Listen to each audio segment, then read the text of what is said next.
Welcome to ProBeta's quick video tutorials. In this video, we'll be discussing document 1030, discussions with those charged with governance.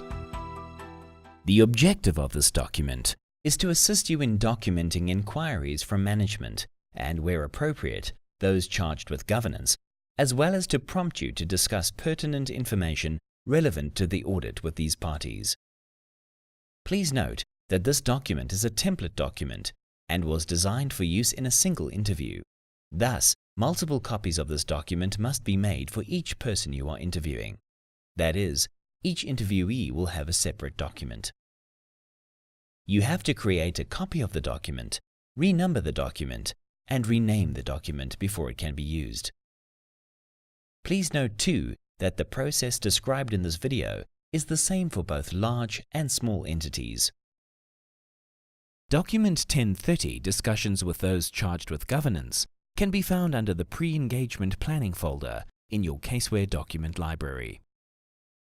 The document is divided into the following tabs to assist you in documenting communications with management and those charged with governance: Details of the interviewee, General, which is management's responses to business risks, Going concern, which is management's assessment of the going concern, Subsequent events, which is management's procedures to identify subsequent events, Fraud, which includes incentives and opportunities within the entity to commit fraud, and Accounting, which includes accounting policies and types of transactions. The Details of the Interviewee tab asks you to identify the format of the questionnaire. You have to select how the questionnaire will be completed, either print and complete manually or electronic. By selecting the applicable format, it will be easier to complete the document, including printing the document if required. The next item is for the interviewee name and signature. You can choose if you want space to be provided for the interviewee to sign or not. The following item is where you must enter the interviewee position. The document can be tailored for the following interviewees: member of those charged with governance, member of management and other staff, member of management and those charged with governance, money laundering compliance officer, or internal audit representative. Occasionally, the interviewee position will not have the option for money laundering compliance officer. In document 1020, engagement evaluation, there is a question: is the entity an accountable institution, as defined in the Financial Intelligence Center Act of 2000? If you've not yet answered the question, or answered the question as no, the option for a money laundering compliance officer will not show in the interviewee position. The document will be customized to suit the selected interviewee, and irrelevant topics will not be shown. In the Topics column, you'll find topics to be discussed with the interviewee, including considerations to assist you with the discussions. In discussing all the relevant topics, you'll be guided to identify areas of risk in the engagement. You should note the interviewee's response to each topic in the response column here. By describing your interviewee's response, you are able to better understand the response and substantiate your findings to reviewers and future inquiries. Your audit response, as well as any additional thoughts, are documented in the auditor's response column here. By describing the thought process you went through in arriving at your response, you're able to substantiate your answer to reviewers and future inquiries.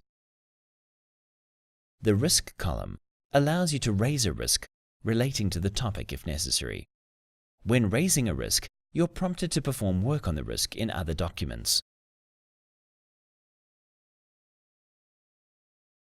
Additional rows can be inserted at the end of a table. Right-click on the consideration and then click on Insert Row at the end of the table. The row will be inserted at the end of the table. If the Insert Row selection is disabled, it means that you are on a lower case view user level than set by the engagement partner in the probe firm settings.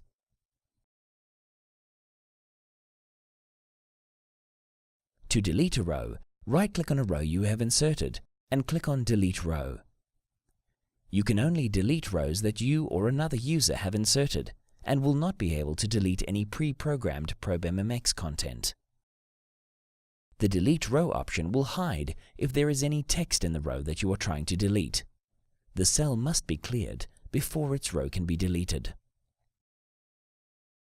If the Delete Row item is disabled, it means that you are on a lower CaseView user level than set by the engagement partner in the probe firm settings.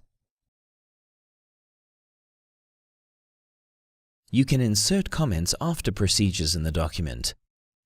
To do this, right-click on the procedure and then click on Insert Comment. The comment will be inserted underneath the procedure that you right-clicked on.